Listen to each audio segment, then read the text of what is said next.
یکی زر گفته از دادر جدا شد، یکی زن گفته از مادر جدا شد. یکی را می شناختم به خدا بود، زی حج آمد نصیحتگوی ما شد. مجازات هم گه ما را ضرور است، وگرنه در تصور هر کی زور است. نمی بیند خودش را متکبر، که او از توده بینای کور است. یکی را دیدم بای محل بود، ولی از کمبغل ها کمبغل بود.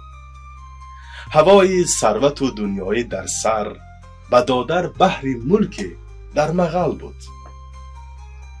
یکی سرو ولی سری نمیدید، لبی چاه سرازیری نمیدید. زی حسرت های دور نوجوانی نمی گفت و اگر پیری نمیدید.